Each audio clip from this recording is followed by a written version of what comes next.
Dad, Earl asked, hurrying out of the bathroom, you going to drive us to school today? Tim McLean poured himself a second cup of coffee. You kids can walk for a change. The car's in the garage, Judy pouted. It's raining. No, it isn't, Virginia corrected her sister. She drew the shade back. It's all foggy, but it isn't raining. Let me look. Mary McLean dried her hands and came over from the sink. What an odd day. Is that fog? It looks more like smoke. I can't make out a thing. What did the weatherman say? I couldn't get anything on the radio, Earl said. Nothing but static, Tim stirred angrily. That darn thing on the blink again.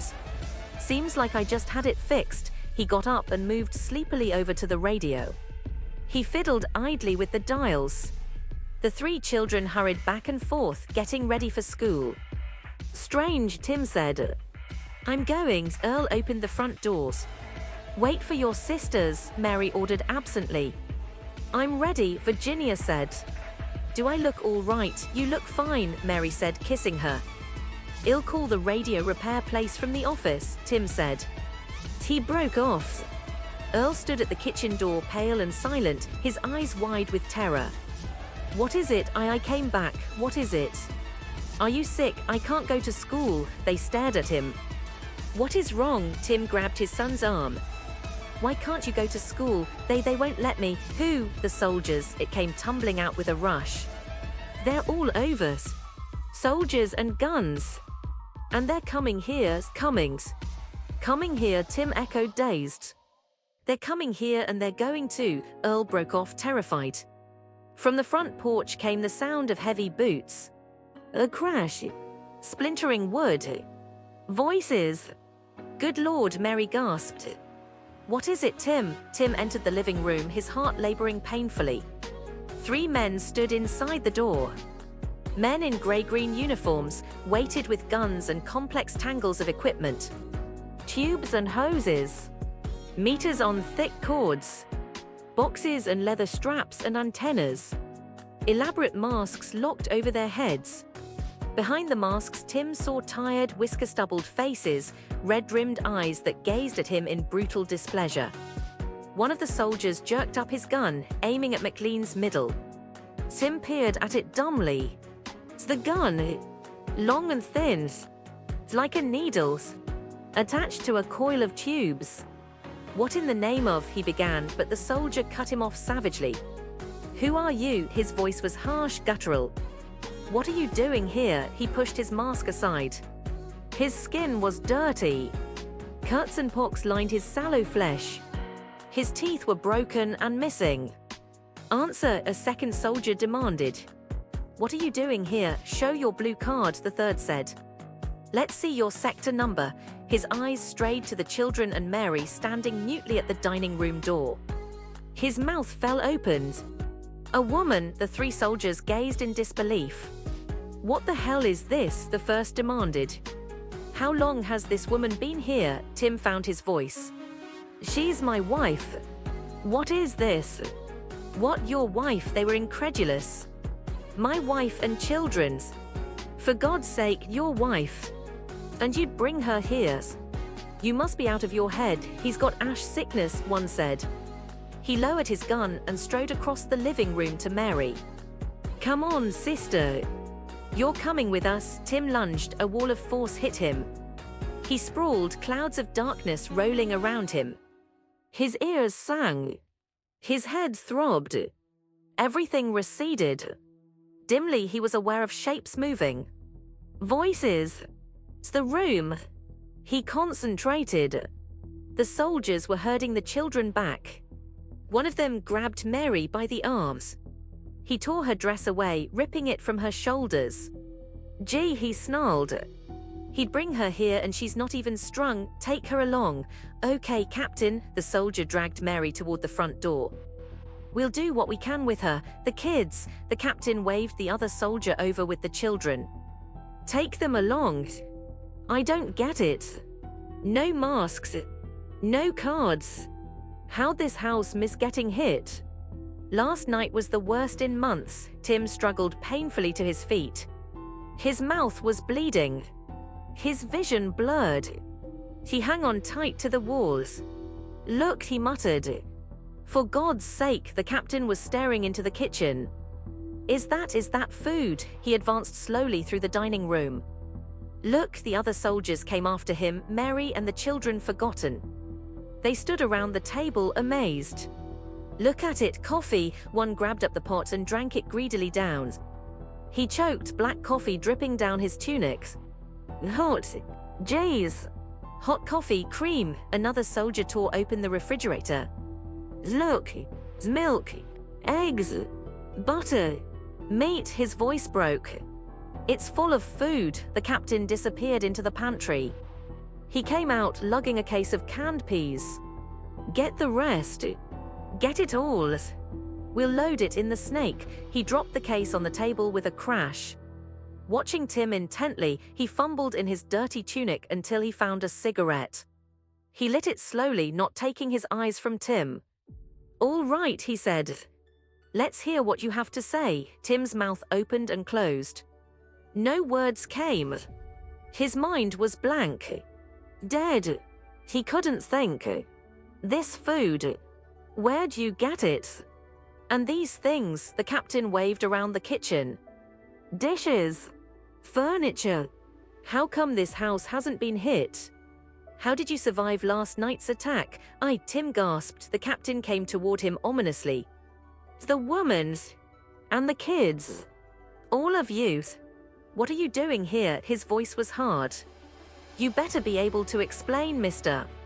You better be able to explain what you're doing here, or we'll have to burn the whole damn lot of you. Tim sat down at the table. He took a deep, shuddering breath, trying to focus his mind. His body ached. He rubbed blood from his mouth, conscious of a broken molar and bits of loose tooth. He got out a handkerchief and spat the bits into it. His hands were shaking. Come on, the captain said. Mary and the children slipped into the room. Judy was crying. Virginia's face was blank with shock. Earl stared wide-eyed at the soldiers, his face white. Tim, Mary said, putting her hand on his arm. Are you all right? Tim nodded. I'm all right. Mary pulled her dress around her. Tim, they can't get away with it. Somebody'll come. The mailman. The neighbors. They can't just shut up, the captain snapped. His eyes flickered oddly. The mailman. What are you talking about? He held out his hand. Let's see your yellow slip, sister. Yellow slip, Mary faltered. The captain rubbed his jaw. No yellow slip. No masks. No cards. They're jeeps, a soldier said. Maybe. And maybe not. They're jeeps, captain. We better burn 'em. We can't take any chances. There's something funny going on here, the captain said. He plucked at his neck, lifting up a small box on a cord. I'm getting a police here. A police. A shiver moved through the soldiers. Wait, captains. We can handle this. Don't get a police. He'll put us on 4 and then we'll never. The captain spoke into the box. Give me Web B. Tim looked up at Mary's. Listen, honey. Shut up. A soldier prodded him. Tim lapsed into silence. The box squawked. Web B, can you spare a police?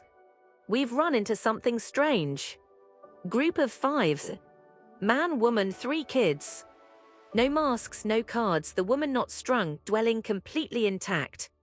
Furniture, fixtures, and about 200 pounds of food. The box hesitated. All right. Police on his way. Stay there. Don't let them escape. I won't. The captain dropped the box back in his shirt. A police will be here any minute. Meanwhile, let's get the food loaded. From outside came a deep thundering roar.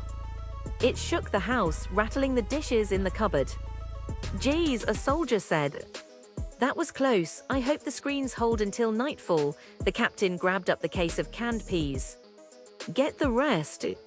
We want it loaded before the police comes. The 2 soldiers filled their arms and followed him through the house, out the front door. Their voices diminished as they strode down the path. Tim got to his feet. Stay here, he said thickly. What are you doing? Mary asked nervously. Maybe I can get out. He ran to the back door and unlatched it, hands shaking. He pulled the door wide and stepped out on the back porch. I don't see any of them. If we can only, he stopped. Around him, gray clouds blew. Gray ash billowing as far as he could see. Dim shapes were visible. Broken shapes, silent and unmoving in the grayness. Ruins. Ruined buildings. Heaps of rubble. Debris everywhere. He walked slowly down the back steps. The concrete walk ended abruptly. Beyond it, slag and heaps of rubble were strewn. Nothing else. Nothing as far as the eye could see. Nothing stirred. Nothing moved. In the grey silence, there was no life. No motions. Only the clouds of drifting ash. The slag and the endless heaps. The city was gone. The buildings were destroyed. Nothing remained. No people. No life. Jagged walls, empty and gaping. A few dark weeds growing among the debris. Tim bent down, touching a weed. Rough, thick stalk. And the slag. It was metal slag. Melted metal. He straightened up. Come back inside, a crisp voice said. He turned numbly. A man stood on the porch behind him, hands on his hips. A small man, hollow-cheeked. Eyes small and bright like two black coals. He wore a uniform different from the soldiers. His mask was pushed back, away from his face. His skin was yellow, faintly luminous, clinging to his cheekbones. A sick face ravaged by fever and fatigue. Who are you? Tim said. Douglas.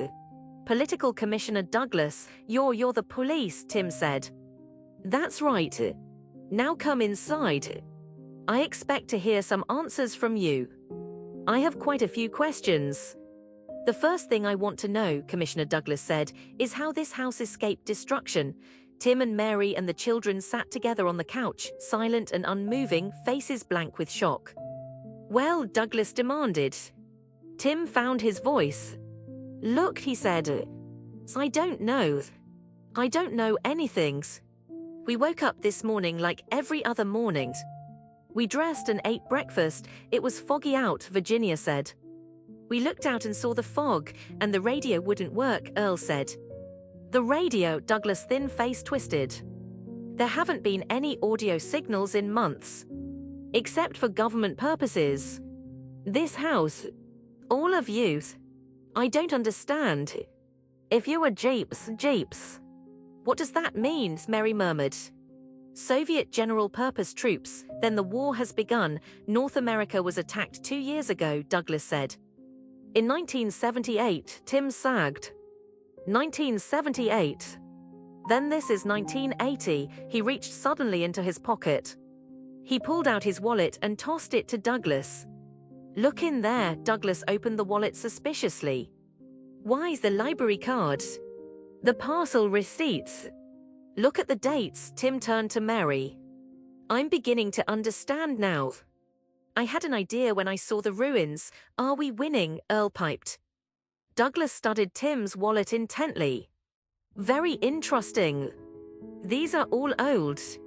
7 and 8 years, his eyes flickered. What are you trying to say? That you came from the past. That you're time travelers, the captain came back inside. The snake is all loaded, sir, Douglas nodded curtly. All right. You can take off with your patrol, the captain glanced at Tim. Will you be? I'll handle them, the captain saluted. Fine, sir, he quickly disappeared through the door. Outside, he and his men climbed aboard a long, thin truck, like a pipe mounted on treads. With a faint hum, the truck leaped forward. In a moment, only grey clouds and the dim outline of ruined buildings remained. Douglas paced back and forth, examining the living room, the wallpaper, the light fixtures and chairs. He picked up some magazines and thumbed through them. From the past, but not far in the past, 7 years could it be? I suppose. A lot of things have happened in the last few months. Time travel, Douglas grinned ironically. You picked a bad spot, McLeans. You should have gone farther on, I didn't pick it. It just happened. You must have done something. Tim shook his head. No, nothing. We got up. And we were here. Douglas was deep in thought. Here. 7 years in the future. Moved forward through time. We know nothing about time travels. No work has been done with it. There seem to be no evident military possibilities. How did the war begin? Mary asked faintly. Begin? It didn't begin. You remember? There was war 7 years ago, the real war. There wasn't any point when it became this. We fought in Korea. We fought in China. In Germany and Yugoslavia and Iran. It spread farther and farther. Finally, the bombs were falling here. It came like the plague. The war grew. It didn't begin. Abruptly, he put his notebook away. A report on you would be suspect. They might think I had the ash sickness. What's that? Virginia asked. Radioactive particles in the air. Carried to the brains. Causes insanity. Everybody has a touch of it, even with the masks. I'd sure like to know who's winning, Earl repeated. What was that outside? That truck. Was it rocket-propelled, the snake? No. Turbines. Boring snout. Cuts through the debris. 7 years, Mary said. So much has changed. It doesn't seem possible. So much, Douglas shrugged. I suppose so. I remember what I was doing 7 years ago. I was still in school. Learning. I had an apartment and a car. I went out dancing. I bought a TV set. But these things were there. The Twilight. This. Only I didn't know. None of us knew. But they were there. You're a political commissioner, Tim asked. I supervise the troops. Watch for political deviations. In a total war, we have to keep people under constant surveillance. One commie down in the webs could wreck the whole business. We can't take chances, Tim nodded. Yes, it was there. The Twilight. Only we didn't understand it. Douglas examined the books in the bookcase. I'll take a couple of these along. I haven't seen fiction in months. Most of it disappeared. Burned back in 77. Burned, Douglas helped himself. Shakespeare. Milton. Dryden. I'll take the old stuff. It's safer. None of the Steinbeck and Dos Passos. Even a police can get in trouble. If you stay here, you better get rid of that. He tapped a volume of Dostoevsky, the brothers Karamazov. If we stay. What else can we do? You want to stay? No, Mary said quietly.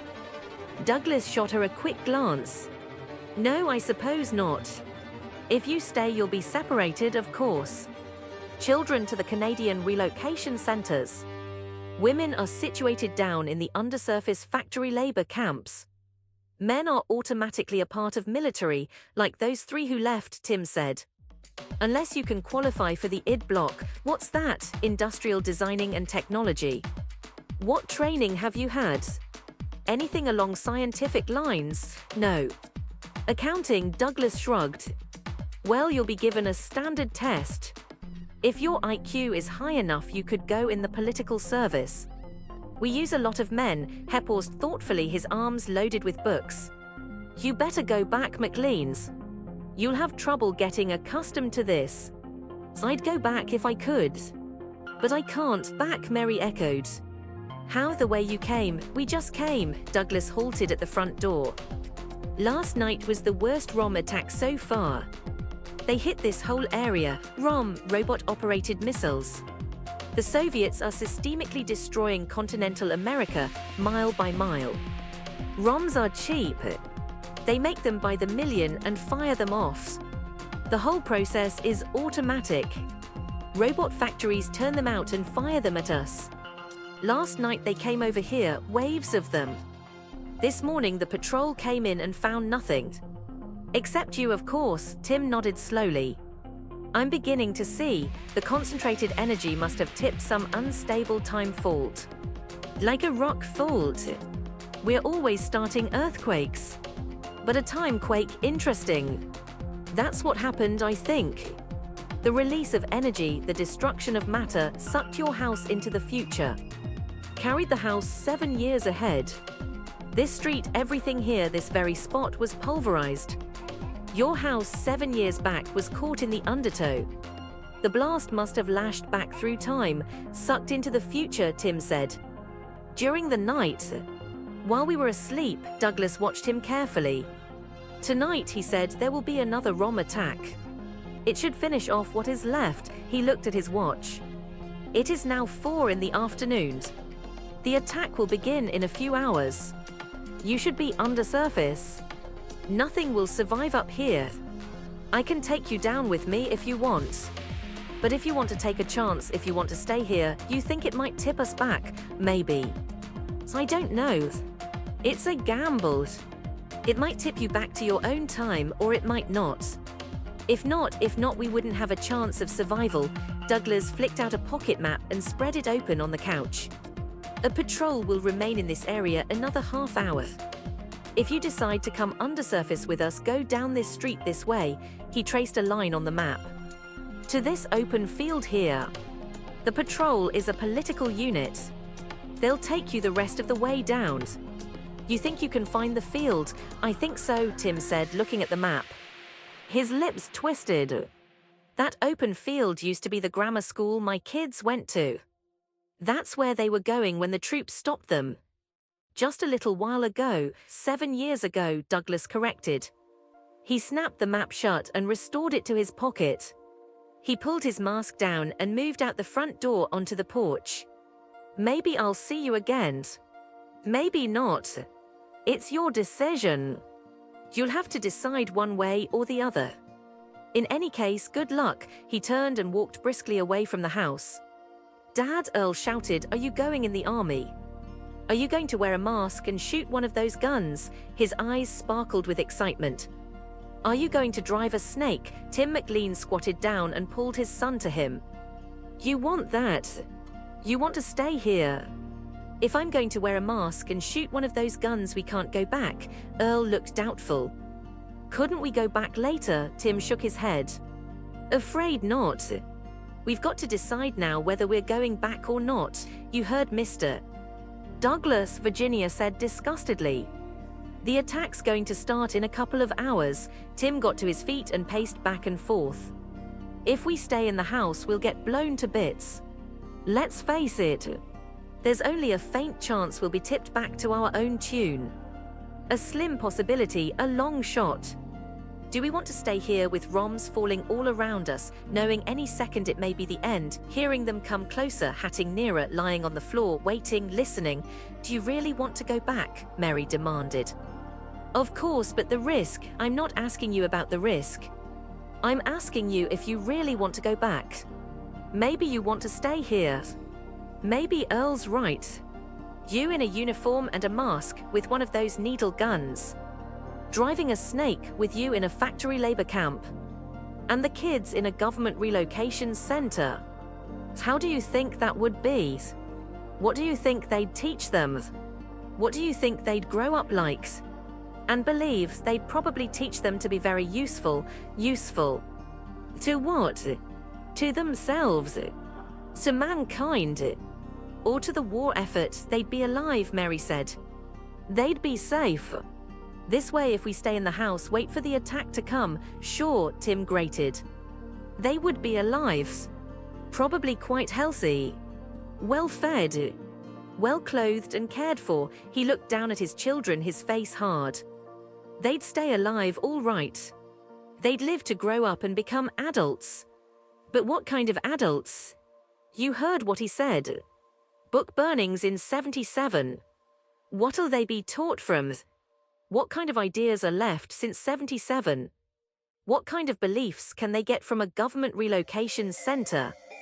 What kind of values will they have? There's the id block, Mary suggested. Industrial designing and technology.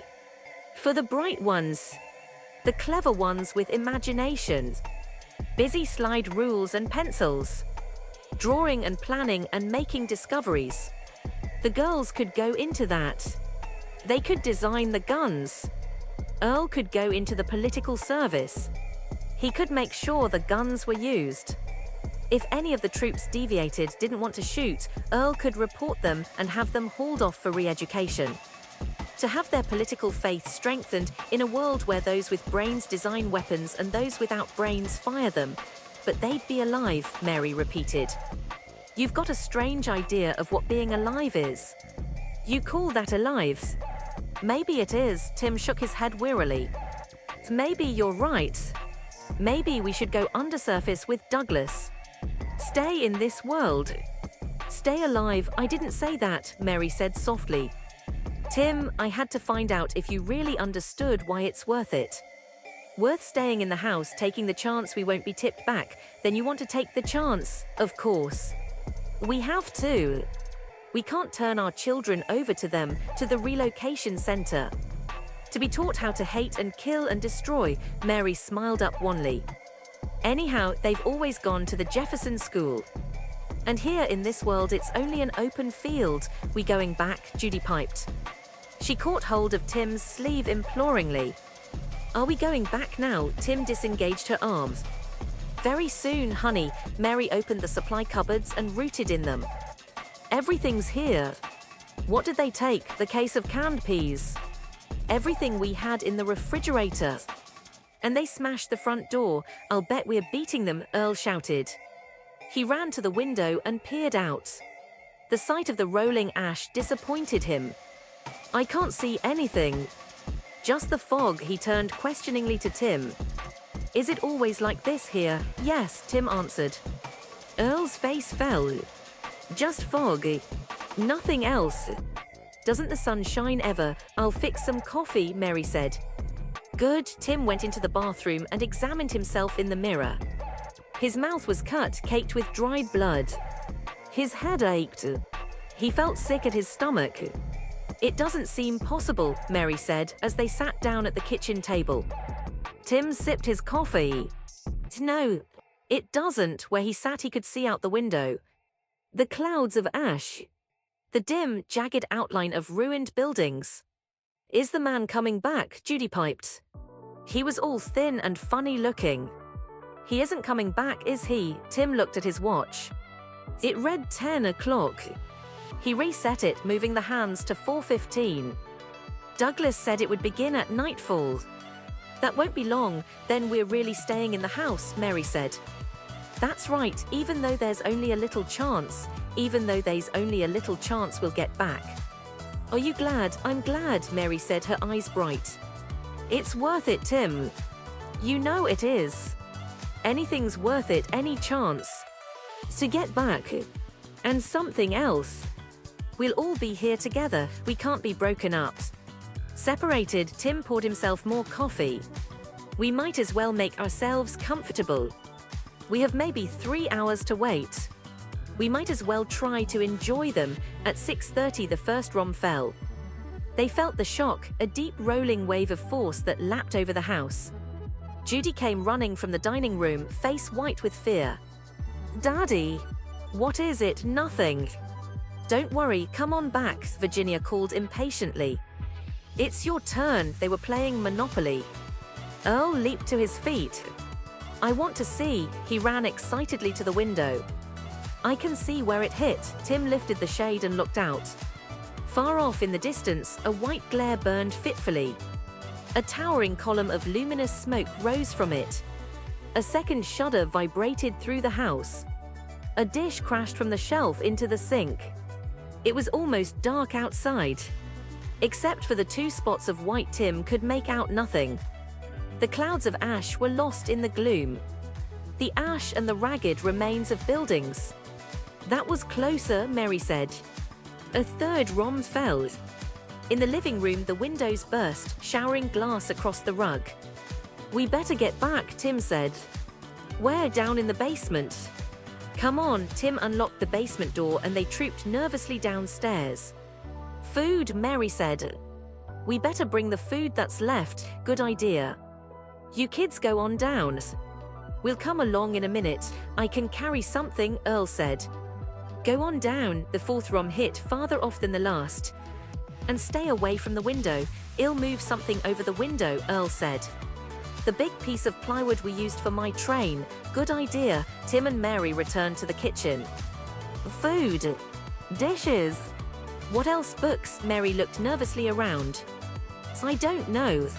Nothing else. Come on, a shattering roar drowned out her words.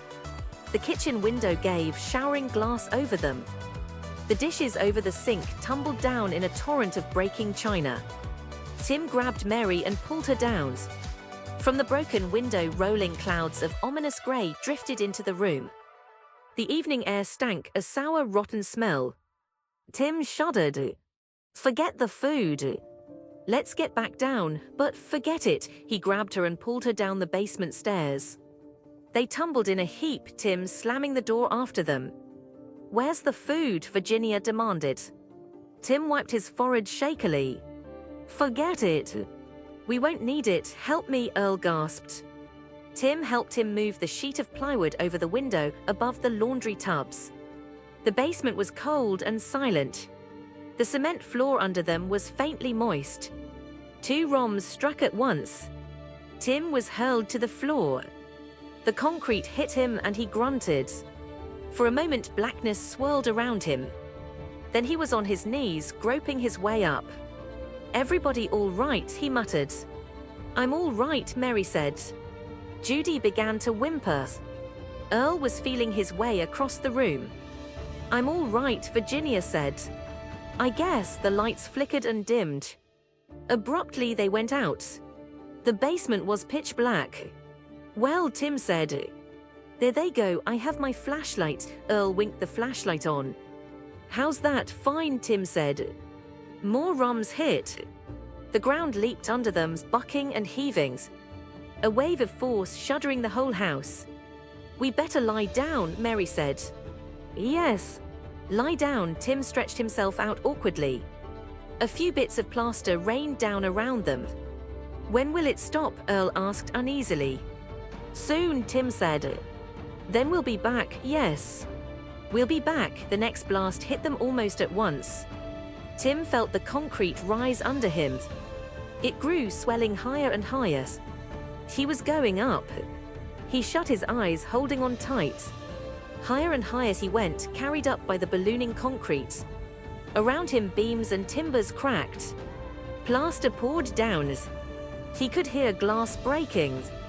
And a long way off, the licking crackles of fire. Tim, Mary's voice came faintly. Yes, we're not going to make it. I don't know, we're not. I can tell, maybe not. He grunted in pain as a board struck his back, settling over him. Boards and plaster covering him, burying him. He could smell the sour smell, the night air and ash. It drifted and rolled into the cellar, through the broken window. Daddy, Judy's voice came faintly. What, aren't we going back? He opened his mouth to answer. A shattering roar cut his words off. He jerked, tossed by the blast. Everything was moving around him. A vast wind tugged at him, a hot wind licking at him, gnawing at him. He held on tight. The wind pulled, dragging him with it. He cried out as it seared his hands and face. Mary, then silence. Only blackness and silence. Cars. Cars were stopping nearby. Then voices. And the noise of footsteps. Tim stirred, pushing the boards from him. He struggled to his feet. Mary, he looked around. We're back. The basement was in ruins. The walls were broken and sagging. Great gaping holes showed a green line of grass beyond. A concrete walk. The small rose garden. The white side of the stucco house next door. Lines of telephone poles. Roofs. Houses. The city. As it had always been. Every morning. We're back. While joy leaped through him. Back. Safe. It was over. Tim pushed quickly through the debris of his ruined house. Mary, are you all right? Here. Mary sat up, plaster dust raining from her. She was white all over, her hair, her skin, her clothing. Her face was cut and scratched. Her dress was torn. Are we really back, Mr. McLean? You all right? A blue-clad policeman leaped down into the cellar. Behind him, two white-clad figures jumped. A group of neighbors collected outside, peering anxiously to see. I'm okay, Tim said. He helped Judy and Virginia up. I think we're all okay. What happened? The policeman pushed boards aside, coming over. The bomb. Some kind of a bomb. The house is a shambles, one of the white-clad interns said. You sure nobody's hurt? We were down here. In the basement. You all right, Tim, Mrs. Hendricks called, stepping down gingerly into the cellar. What happened? Frank Foley shouted. He leaped down with a crash. God, Tim. What the hell were you doing? The two white-clad interns poked suspiciously around the ruins. You're lucky, mister. Damn lucky. There's nothing left upstairs. Foley came over beside Tim. Damn it, man. I told you to have that hot water heater looked at. What? Tim muttered. The hot water heater. I told you there was something wrong with the cutoff. It must have kept heating up, not turned off. Foley winked nervously. But I won't say anything, Tim. The insurance. You can count on me. Tim opened his mouth. But the words didn't come. What could he say? No, it wasn't a defective hot water heater that I forgot to have repaired. No, it wasn't a faulty connection in the stove. It wasn't any of those things. It wasn't a leaky gas line, it wasn't a plugged furnace, it wasn't a pressure cooker we forgot to turn off. It's war. Total war. And not just war for me. For my family. For just my house. It's for your house too. Your house and my house and all the houses. Here and in the next block, in the next town, the next state and country and continent. The whole world like this. Shambles and ruins. Fog and dank weeds growing in the rusting slag. War for all of us. For everybody crowding down into the basement, white-faced, frightened, somehow sensing something terrible. And when it really came, when the 5 years were up, there'd be no escape. No going back, tipping back into the past, away from it. When it came for them all, it would have them for eternity. There would be no one climbing back out as he had. Mary was watching him. The policemen, the neighbors, the white-clad interns, all of them were watching him.